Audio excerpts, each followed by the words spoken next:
All right, welcome to Chat Communications Happenings and Trends. And so today, the topic of discussion happens to be an article that was available in the New York Times by a researcher who looked at basically trends in two particular surveys regarding beliefs about democracy, authoritarianism, and things like that by centrists, by the far right, far left, etc. And the article's name, Centrists are the most extreme to democracy, not extremists. So the popular belief is that we have the two political spectrum ends, I guess, on the political spectrum. The far left, whom I guess is supposed to be, according to the center, according to more moderate beliefs, the far left, they're anti-democratic because they want to just, burn down all these institutions, and they like people like strongmen and, authoritarian rule. And then you have the same belief about the far right, is that they would prefer maybe governments that, well, at the same time, they don't like governments, but maybe that they would prefer more authoritarianism governments. And so there is this question, I guess, in the political research, not a question, but kind of this belief that's actually been a part of the research for a while, is that centrists are actually the ones that are more likely to be hostile towards democracy. So these two surveys, one is the World Values Survey, and the data was from 2012 to 2014, and also the European Values Survey, which is data from 2008. And so it looked at 10 countries in total, I think, and you may want to correct me on that, Janet, but it looked at 10 countries in total, including the United States. And again, it found that centrists are more likely to not approve of democratic institutions in the way that they were framed, at least in these surveys. And so what they found is that centrists, again, did not think that that civil rights, for example, were important in a functioning and healthy democracy. They also found that centrists were more likely to basically say that free and fair elections were not necessary in a democracy, which is kind of weird because you would need that in a democracy. But anyways, and he also controlled for people that maybe aren't as politically engaged. So the well-thought belief is that centrists, maybe the data about these centrists, maybe they just don't know because they aren't politically active or they aren't engaged in the process. Well, he basically removed those people from the data, and it was still very robust. And so the data was still pointing towards the fact that centrists were more likely to not approve of democratic institutions and also be anti-authoritarian, be more approval of authoritarianism. It was actually the far left that was the least approving of authoritarianism.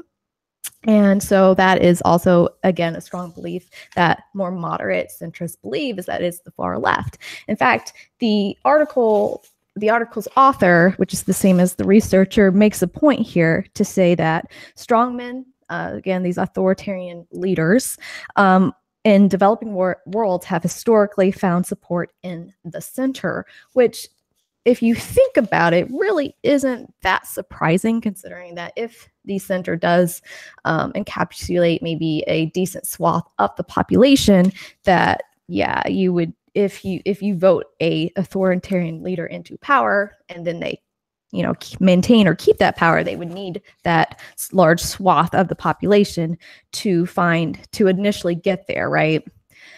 So that's just my belief on that. And he has a lot of little surveys and graphs as well that does accompany this. And I hope that you do take a look at it and also read more in-depthly his paper. I did read his paper, and I found it quite interesting. In fact, I highlighted a portion that I found particularly interesting.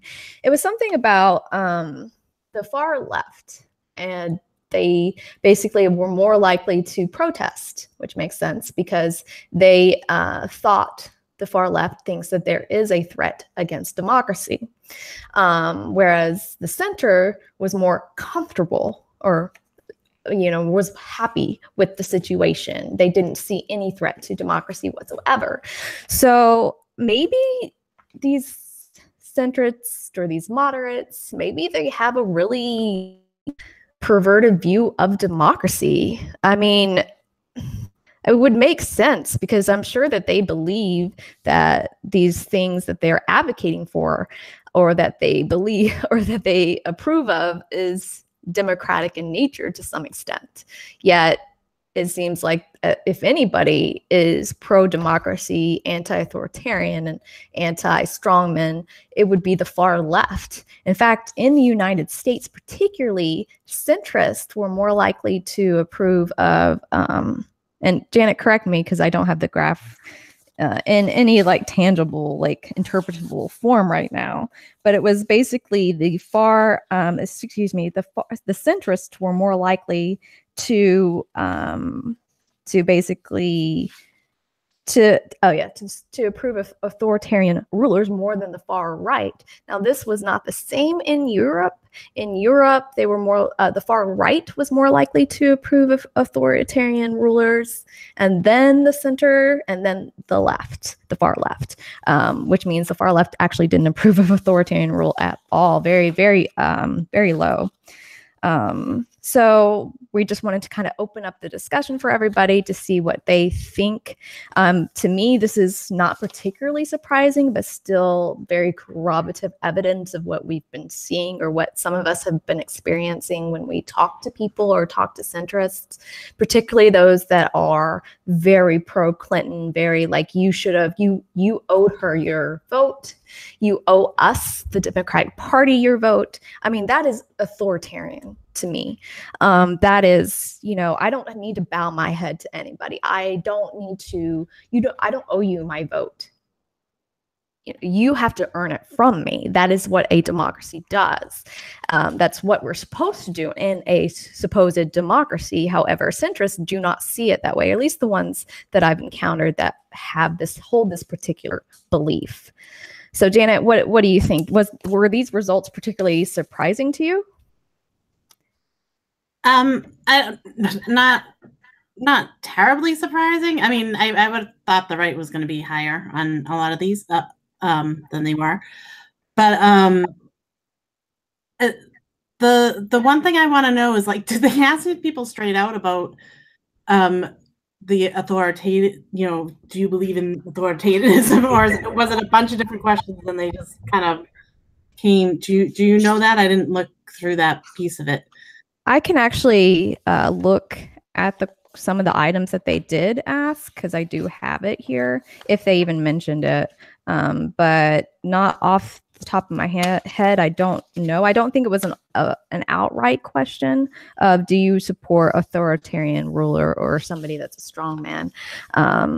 And I think they did have some of the items that do comprise what went into the analysis.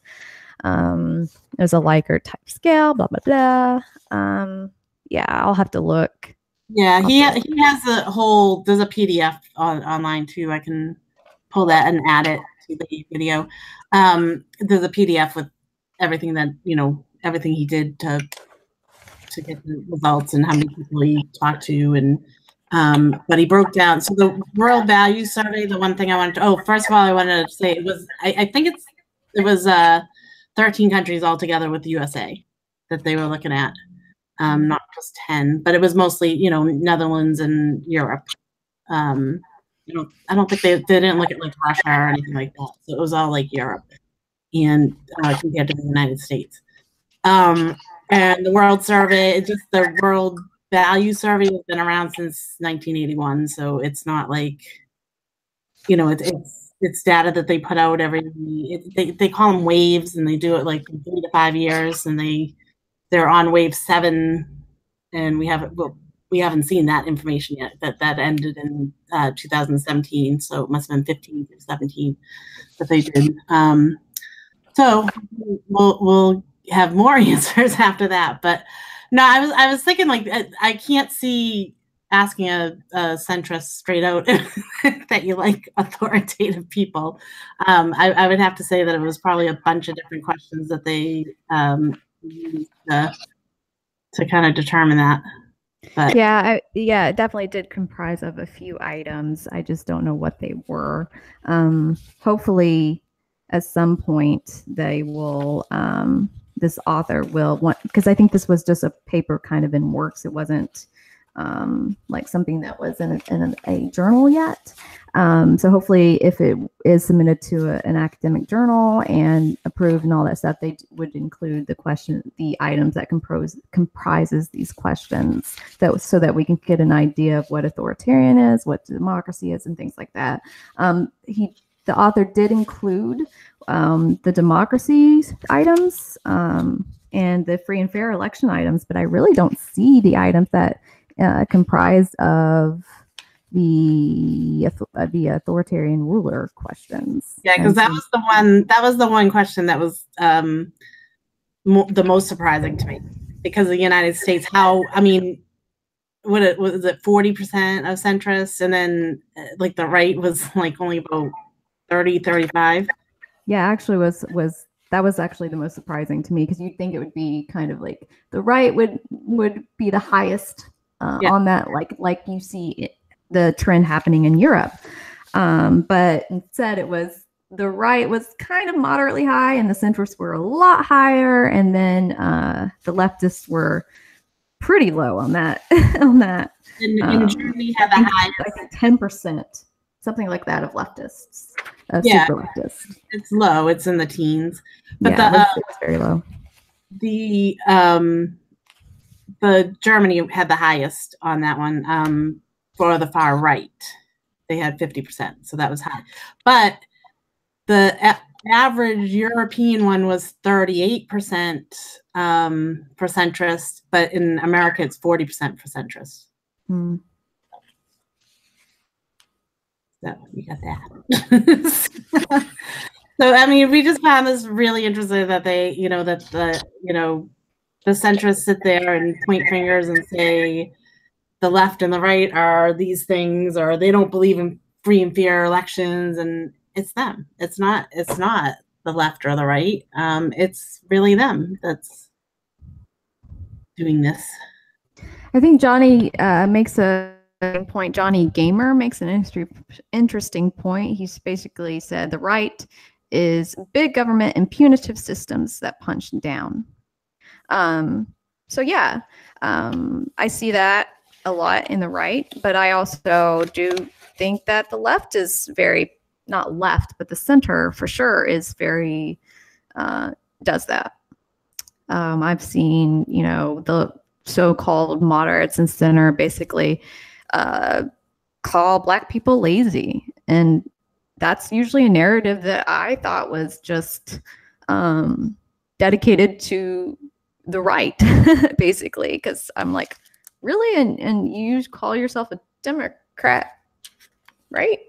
And I mean, I'm still surprised that the supposed party of the people, the Democratic Party, is somehow considered liberal in this country when they shill for the private corporations, when you have people of the party that are like, yeah, the Blacks are lazy, fuck them. Usually the party of the people understands that there's a systemic problem in society that needs to be addressed. Calling anybody lazy is not going to address the problem. And even holding that belief is just like, why? Why would you, what? Like, why are you not a part of the Republican Party? But I guess maybe this is representative in the United States. Janet, back to your point. Maybe this is more representative of the fact that the right is so far right that the center now is basically the right. I mean, they're Republican, right? I mean, you had Bush's ethic lawyer basically going, yeah, I'm a Democrat now. Well, yeah, I mean, the Democrats are definitely right of center. I mean, that most of these people that consider themselves centrists, I would say they're center right. And they always say, oh, we're center left. No, you're not. You're not at all. You're center right. Like Bernie's probably close to the center. Do you know what I'm saying? Like it's so skewed. They moved the Clinton Democrats, the new Democrats, the moderates, the centrists, they all moved over to the right, and this is what we got. They're on the right calling themselves Democrats. You're a little bit kinder than I am when you're like, well, the Clinton Democrat, they kind of moved everybody to the right. You're absolutely 100% right on that. But I think it was a little bit more nefarious. I do believe that they were basically, it was a strategic move by the right to, Republicanize the Democratic Party. It really was. And maybe they had people that were, more charismatic, more like kind of blue collar people, seemingly, right? Seemingly could talk to the, everyman, infiltrate the party and pull it right. Because they do everything Republican. One, they have no fight in them. They don't represent any working people in the United States. They definitely, they just basically helped remove banking regulations that, or regulations on, not regulation, but rules against auto dealers or auto loans from discriminating against minorities, because they were found to have done that under the Obama administration. The Obama administration had put a rule on them saying, like, if you're found to do that, we will come after you and we will fine you. But they removed that. Doing it at High Camp, Donley, Tester, their whole excuse is, oh, well, we're in states where Trump won. Well, Trump won in those states because the Democrats didn't put forth a good candidate. I mean, if they put forth a candidate that, that was more progressive, then, maybe the Democrats would have won that state, and they wouldn't have this excuse. It just drives me nuts. Well, I don't know the Democratic senators of every state, and that's just on me. I should probably know them. But what about the traditional blue firewalls? Like, do the senators use that same excuse in those states? But I don't know. There's a different excuse for every single vote they do, so I don't know. I swear, it's 24 of them, and they just flip through them and say, "Oh, you got to go up and you got to do this vote for us because we want this to pass." I swear, well, that's my conspiracy. So Bluebell 51. Bluebell 51 said, "I've been calling it the coup of 92 since 93.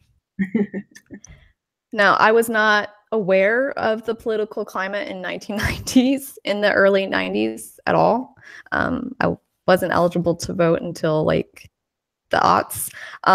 But I mean, I don't know a lot about the political climate or what it looked like from the casual observer, but I kind of believe that happened. Now, I have nothing to support that. So Bluebell, if you have anything that does corroborate my assumptions here with data, so that I'm not just like conspiracy theory, y'all enjoy, I would really appreciate it. You can just send it to us. You only need to look at, the rules and regulations that the Clintons pushed, though. I mean, I probably wasn't there in 93. It was probably more closer to 94 that I started, 94, 95. I definitely did not vote for Clinton again. That was, well, besides my one Obama vote, that was the last time I voted for a Democrat for president. So. But that's what I mean. And so about conspiracy theories, right? It's that you have kind of this very, very, very circumstantial evidence. Well, just look at the rules and regulations that he proposes and pushed. Okay, we can look at that and kind of can point to it. But if there's something like some memos or something like that within the Democratic Party or institution that could corroborate that, or even from the Republican Party, that would be a lot more beneficial, because then we would have a more direct link to a potential coup having occurred within the Democratic Party, or to actually change the Democratic Party. So maybe this is why it's, groups like Justice Democrats, right? They're trying to get into the party to infiltrate it.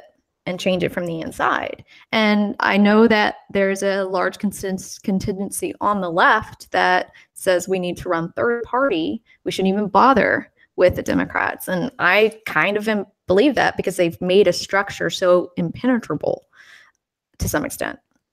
And, you know, getting into these races, especially as a senator, senators hold a lot of power in this country to enact change and to, you know, basically approve of particular people of the Trump administration that are going to basically be in very high level positions that are horrible, like CIA torturer. And I always say her name with such disgust. So I'm not even going to bother because I think I'm going to just vomit. But yeah, so we need to definitely get, I don't know. I'm kind of split on that. How do you infiltrate a party that's so impenetrable, it has such the money machine behind them, and is a third party viable at this point? I don't know. Janet, what are your thoughts? I mean, I kind of ride that too, like that whole. I'd like to see the ones that are infiltrating the Democratic Party just take it down from the inside, because it's just, I mean, I don't know. The name to me now it's no good. It's no use to any party that's going to be progressive. They destroyed the name Democrat, so why would anyone want it anyways? But I don't know. I'm sorry, Janet, you cut out on me. What did you say? What did I say? Hi, Michael. Sorry, I'm saying hi, Michael Rice. Janet, I'm sorry for interrupting. What did you say? Right. No, I was just saying that I don't think that the Democratic name is going to mean anything after all this. I don't know what the point, besides just taking it down. I don't know what the point is. I mean, we definitely. And by taking it down, do you mean like internal infiltration by like a group by like the Justice Democrats, or do you think, or a third party? I mean, no, like the Democrats that are progressive that are still in there, that they need to just take it. But I don't think they want that name after. You know what I mean? And I mean, that's what happened. You go back before Abraham Lincoln, you know, you had the parties all break up like that, and they just basically didn't even want the old name, you know, the old names of the parties in some of them, because they just destroyed them, you know. Who is Todd? Who are we talking about? So in the chat screen right now, there's a person saying, Bluebell 51 again, I'm going to vote Republican for the first time in my life against evil Todd. Is there somebody running for that I'm unaware of? I don't know. Do you know? Todd. Okay, so I was about to have to throw something at my dog because she was getting into something, but she stopped, so we're good.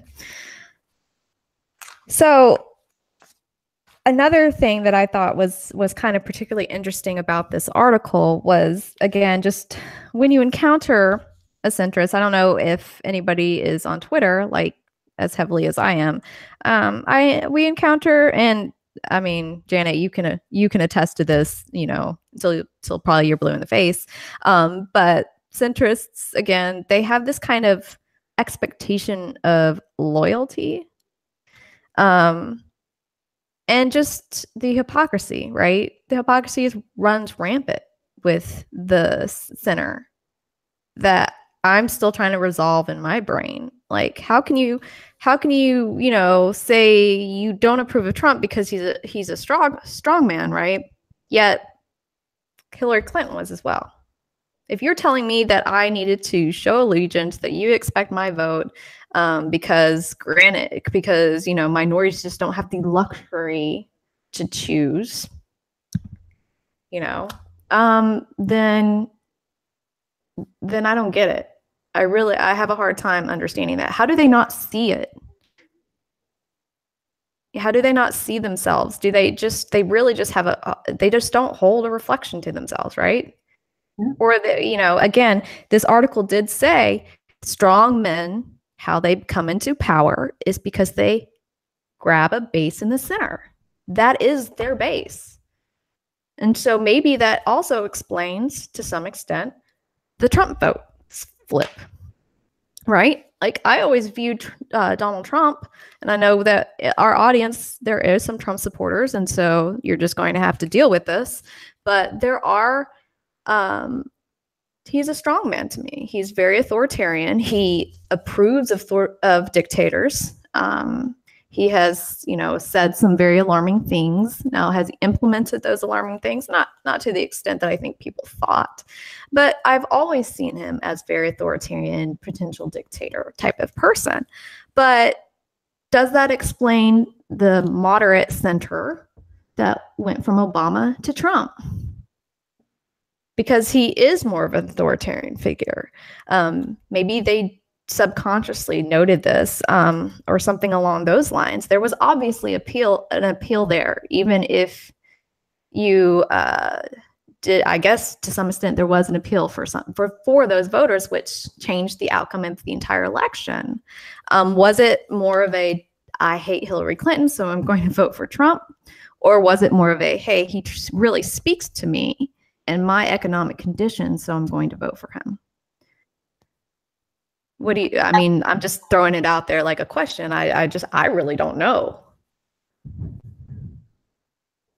Someone's asking who is opposing Diane. I'm wondering if that's Di-Fi that you're wondering about. Isn't it David Hillenbrand? Sorry, I'm like sweating. I'm sorry. Oh. So we have Diane Black running for governor. And is that who you're talking about? Okay, so it's either in Tennessee. So Diane Black is running for governor, but I think, who is it? Is it Carl Dean that's opposing Diane Black? No, he's he's a very center left politician. So I don't even know his stance on Medicare for all or things like that. But I would imagine that he would not approve of something like Medicare for all. But he was the former he was the former mayor of Nashville before what's her face? Names, just I'm so terrible at them. Before the previous mayor resigned, he was the mayor. She's also, her husband's lobbying against medical marijuana. Yeah, don't vote her in. Screw that. Yeah, I mean, she's a horrible person. Wasn't she? Didn't she just? No, that was somebody else. That was Marsha Blackburn, right? No. Who recently said that porn was to blame for the mass shootings in schools? Was that Diane Black? But I will tell you, whoever is asking if Carl Dean, he may be running for Senate. I'm gonna have to look this up because I don't rightfully know, and I should know this. I feel so bad.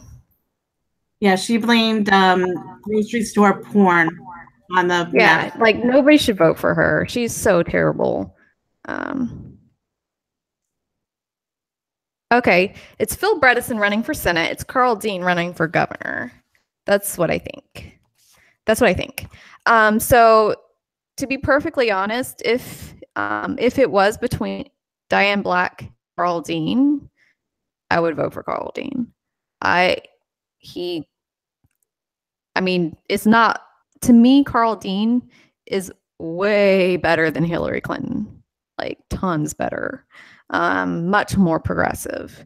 I'm not saying like he hasn't done some very kind of questionable corporatist things as well, which he has, but compared to Hillary Clinton's record, yeah, it's a different. They're not even in the same playing field, if that makes any sense. I think we really need to push those states getting. I just see a lot of people like Alabama, like all those red states. We need to push more progressives, like you always say, they'll win.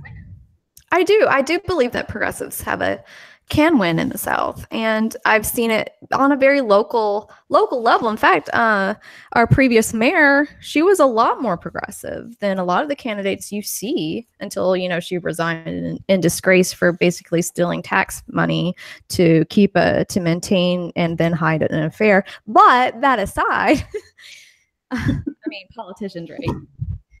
Generally, they're going to be fucking corrupt. And we shouldn't accept that, by the way. We shouldn't accept that politicians lie and that they're corrupt, right? We should get better people. And yeah, we should. But I think it's interesting that we've already just gone, well, they lie. Well, they're corrupt. Yeah, it's expected. Why? Would people expect that from your job? You're a lie, corrupt, thieving bastard. And you know what? We should expect that. That doesn't mean you're going to get fired, right? No, I'd be fired from my job like that. So why is that an acceptable thing when the people are paying? We're paying for these positions, by the way. So there's no reason that they should be that way. We should fucking fire them immediately if there's any signs of corruption, or if they're just not fucking listening to us, which is the case now. Yeah, East Tennessee. So East Tennessee recently, Dirt Swimmer, I'm kind of bouncing off of your thing here about you saying I've met several progressive people here in East Tennessee. It gives me hope. So East Tennessee in Knoxville, that's where Knoxville is located, for those that don't know Tennessee very well. They elected their first Democratic socialist to their city council. So I do believe that progressives have a message here.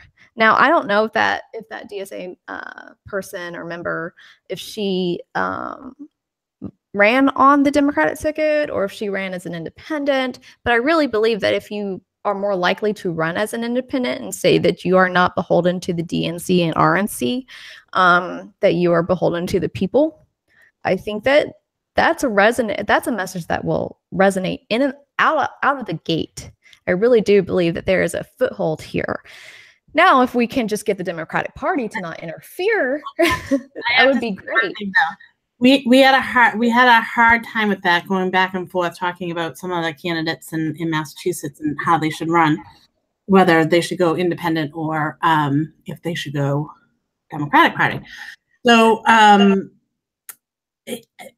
we kind of felt around, and like it depends on the state too, because in Massachusetts, an independent's not going to win here. We're such a blue state. It's so, you know, most of the candidates, we told them just run Democrat, you know, because you're better off trying to beat them out during the primary instead of, you know, going against the Democrat and the Republican, who in some of these cases both of them have like a lot of money in Massachusetts anyways. So that was kind of the decision that we made here. But I think that depends state to state. Yeah, I think yeah, it does create a challenge when, if you run as an independent, you're basically fighting against two people instead of one. But I feel like if you're more progressive, you're still fighting against those two people. You know, it just depends on if you have to go through a primary or not. I'm sure that there are some states where the independent would fall under the Democratic or Republican primary, but I'm not sure how many of those states that would be the case. Maybe, you know, now that I said it aloud, maybe that's not the case at all. Maybe none of them, where the independent would have to fall under one of the two political parties. But one of the things that, again, is difficult is the money situation, because money does influence our political process, and you need to run a campaign ads, you need flyers, you need feet on the ground, campaign, you know, I mean, it's just, there's a lot of stuff that does go into running a campaign that's viable. And, you know, I was kind of spitballing, well, what if you started campaign season super early when television ad time was not expensive? Maybe, I don't know. I don't have a solution for this, because as I just saw in the chat that, you know, Jordan Allen, that's unacceptable. Southern states need progressive policies more than anyone. And Jordan's right here. But the problem is that message never gets, as the Republicans basically stifle that message, just like the Democratic Party does to more progressive candidates. So it's all about, you know, they basically say the Democrats are doing this to you. Do you want to lose X? And do you want to lose something? And so the people here go, well, I don't want to lose anything. I barely have anything as it is, so I'm going to vote Republican because they said they're not going to take this away from me. So I mean, it's kind of, it's weird, and I think that this just kind of, if we had a better political process where it was more publicly funded and and corporations couldn't give like shitloads of basically unlimited campaign contributions in the form of super PACs, for instance, then I think that our democracy would be a lot healthier than it is. And again, third parties would be a lot more viable. And so maybe, maybe organizations that do infiltrate or are trying to have a point, like the Justice Democrats. But, again, this is a question. I think that we kind of like diverged a little bit from the original topic. We always do. We always do. So sorry that we always do that, but well, yeah, if we could just have two parties, maybe that would be better. Now, I do see that there is a difference at the local level, at any rate, between Democrats and Republicans. Again, in states where it's Democrats that run the show, they have a lot more progressive policies, and I'll just call liberal policies, let's call it that. There's still a lot of issues. They still are very corporatist and things like that. But on social issues, they're not bad. They're the ones these blue states were the ones that didn't outlaw gay marriage. Tennessee is the one that did. For instance, we're talking about Tennessee. They're the ones that, would like prosecute somebody for civil rights violations. In the red states, that doesn't happen. And there's a lot of civil rights violations that do happen in the red states. It's just that they never get a footing or never get told because, again, the Republicans get to run everything. And I mean, it's a shit show in the South. It really is. And so, yeah, we could definitely use progressive policies more so than anybody.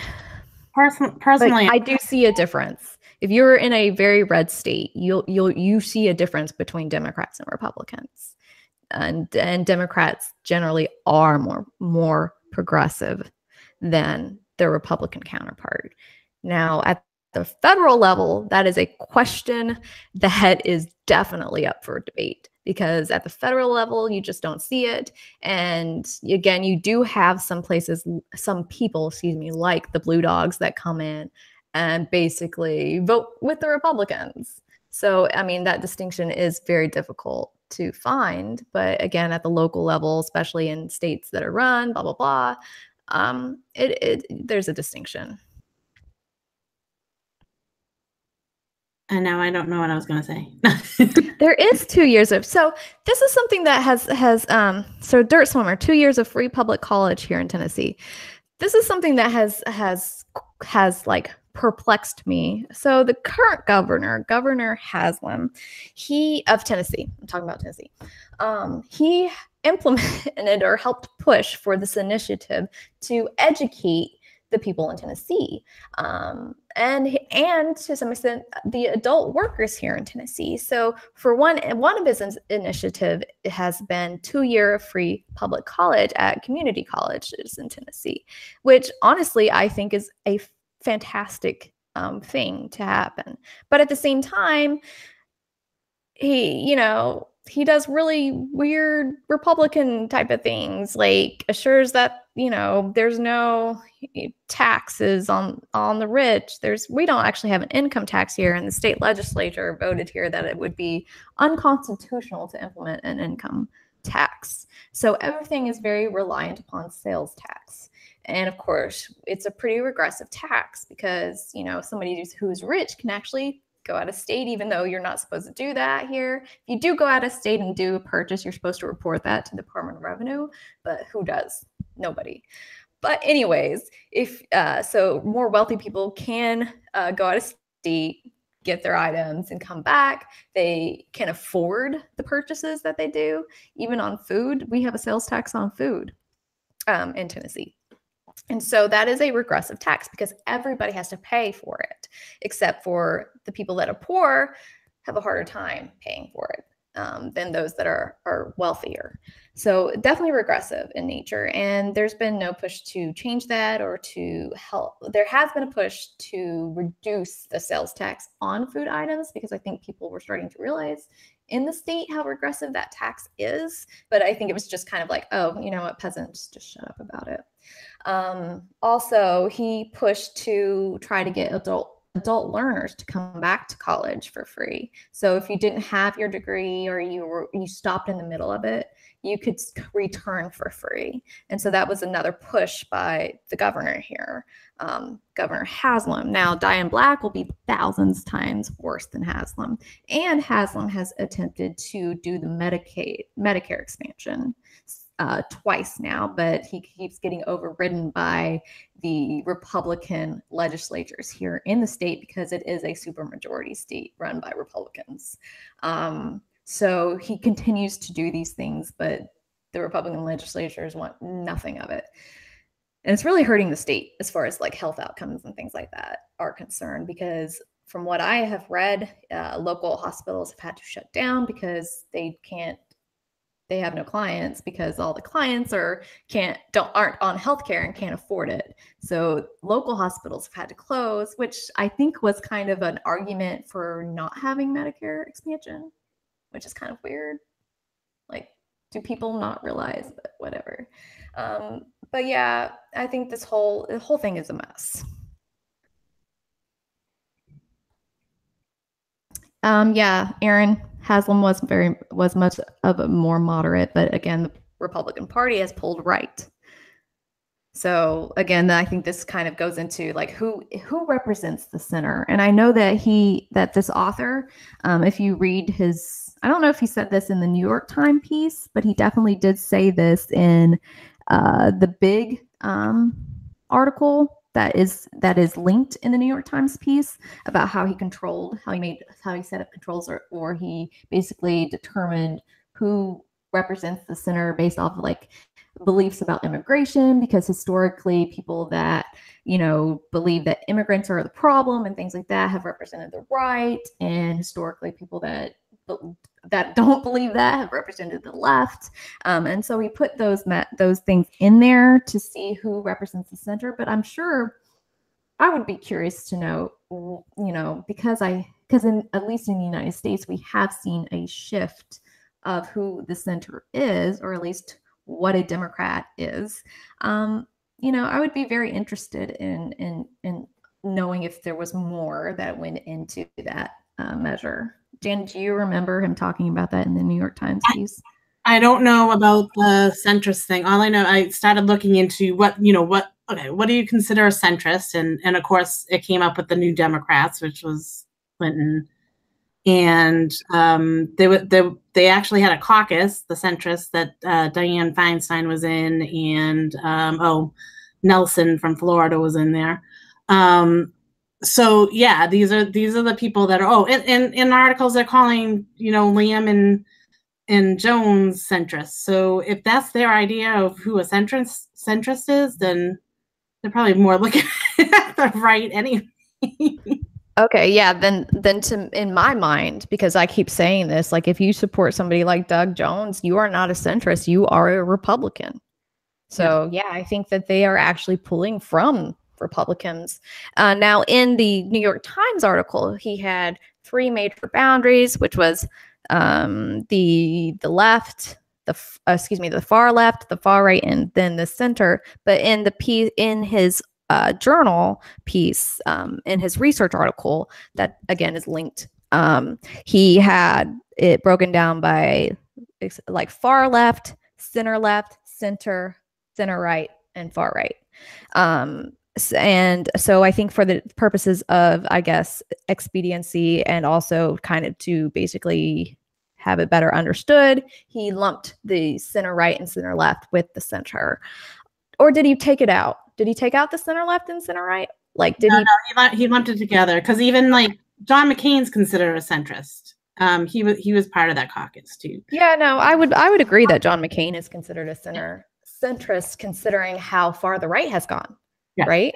Mm-hmm. So I'm just curious, like who is he So if he's considering these people, so Dianne Feinstein and these people I consider to be Republicans, who's the center right to the author? Like who would be a person that would represent the center right? I mean, I'd have to say McCain, maybe. I don't know. Yeah, I don't know either. Because if they represent the absolute center, I'm also curious, like how, and maybe I'll reach out to this guy because this is fascinating to me.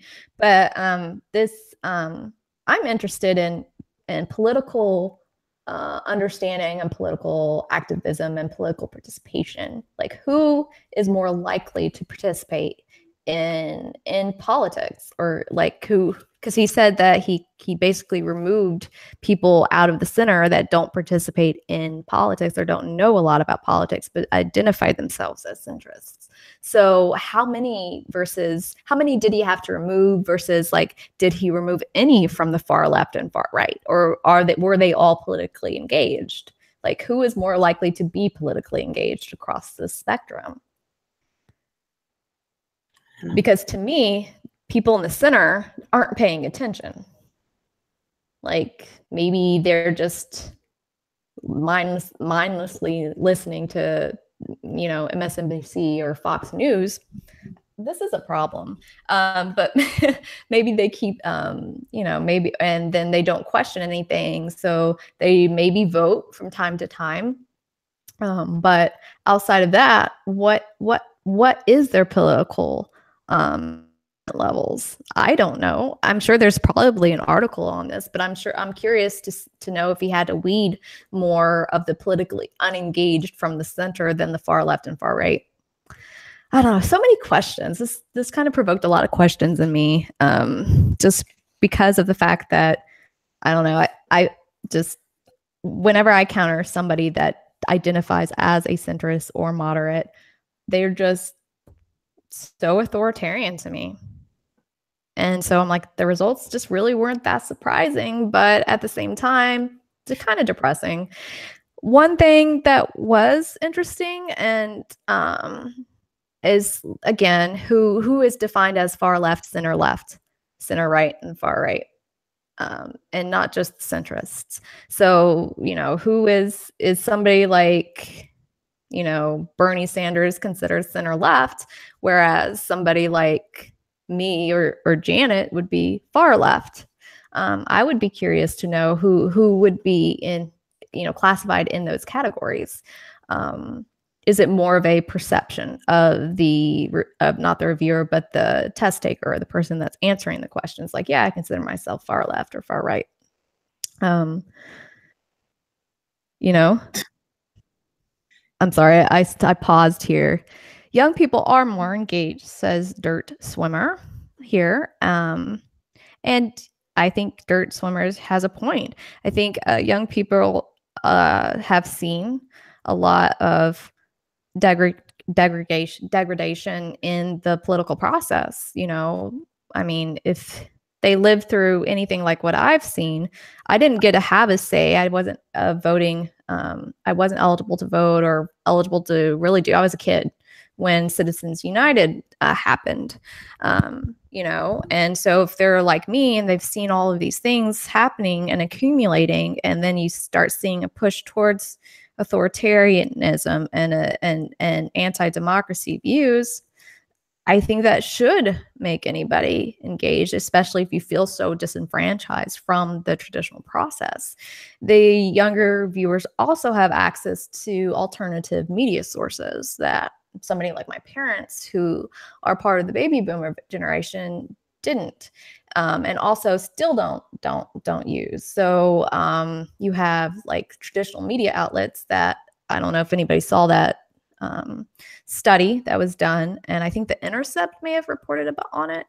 And Janet, you can correct me if I'm wrong, about how the mainstream media, more in our country that's run by corporations, actually shields more for the government and is more of the government mouthpiece than government-run media in other countries. So I thought that was a pretty fascinating fact. And so you're basically getting propaganda. I mean, I'm sure that they have good reporting from time to time, but it does make it questionable, right? I don't particularly, outside of like doing my homework for Actify here, I don't actually consume that kind of media myself. I go to alternative sources, and I think younger generations are wising up to the fact that our media here is really bad, and they do have options now. Just so it's good. I'm an X-lineal.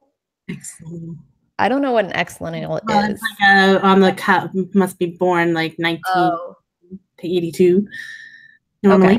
Okay. All right. I'm a Gen X. I know that makes sense.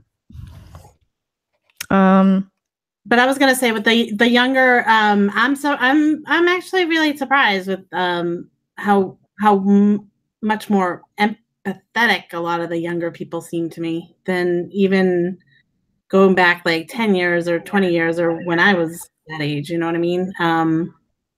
I think they just have a bigger sense of what's going on in the world, and they have to. I mean, what are you gonna ask? Janet, I do want to address your thing right here, your point. But Brad Bloom, responding to Bluebell, made a really funny comment, and I wanted to read it. He said, in retrospect, it probably wasn't a good idea to blatantly commit election fraud during the introduction to election politics for millions of millennials. You can't undo that. You're right. I think you're right. But keep in mind that the millennial age have been voting for probably a few elections now, because they're anywhere between 18 and 35 or something like that. So you've got some older people within that age group. I think the younger people that I have noticed has been the next generation that's not a part of the millennial generation, Gen Z at this point. I think that they are more politically engaged and are paying attention. I mean, my generation was the one that first experienced the massive shooting. I don't think we thought it was going at Columbine, the first school shooting. I don't think that we anticipated having repeats of that until there were repeats of it. And even then, when we saw that there were repeats, we didn't protest. We didn't really do much. But this Generation Z has said, fuck that shit. We're gonna call them out on this. This is a failure in the people that have come before us. And I feel responsible to some extent for that failure. But I think millennials feel so disengaged from the process. We're angry. Angry. I think social media actually gave them the access to do that better than your generation, definitely better than my generation.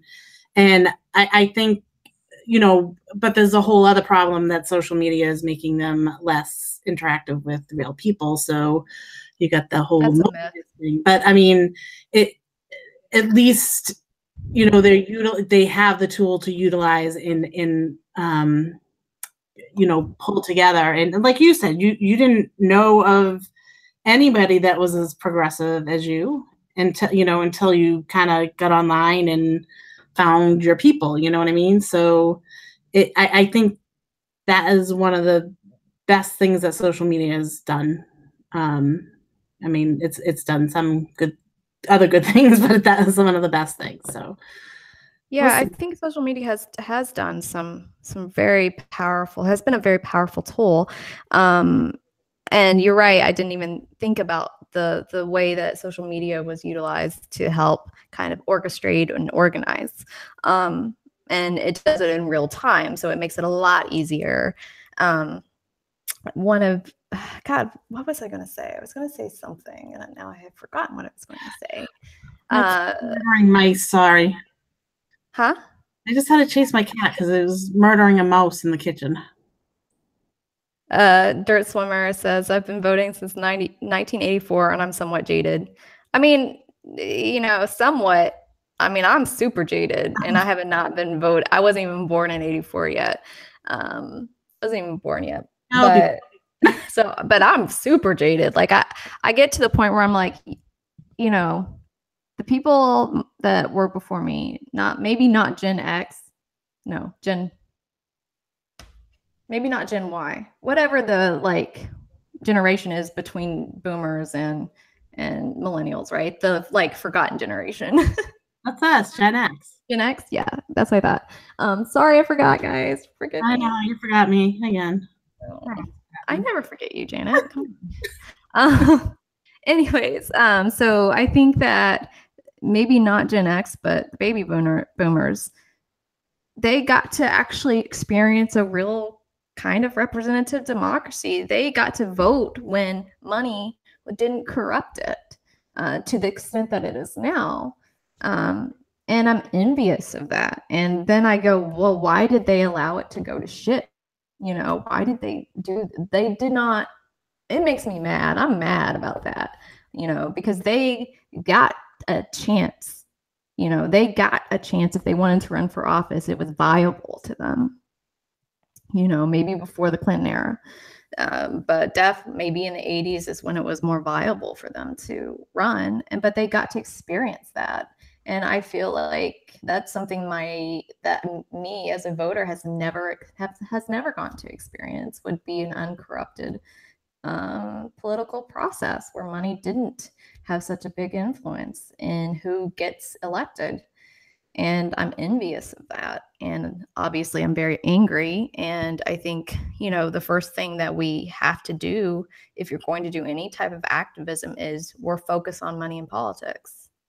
And I may be wrong on this, but I really think that it's so corrupting and so, you know, if you no longer have a say, if your lobbyist, not your lobbyists, but the lobbyists have more of a say in the policies that are passed, if the lobbyists get to determine climate change action, if the lobbyists get to drown out scientists' voices on particular issues like climate change, what democracy do we live in? That's not a democracy, but that's how it's been for my entire voting life. Do you want to stop wrapping up? Because it's been about an hour. Yeah. And so, yeah, let me see if there's any other comments here.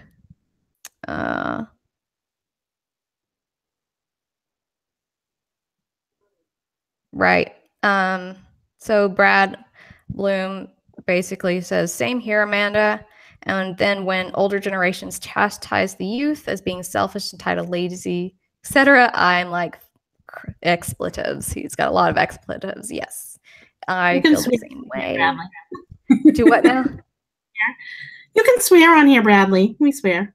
Yeah, this channel isn't monetized, so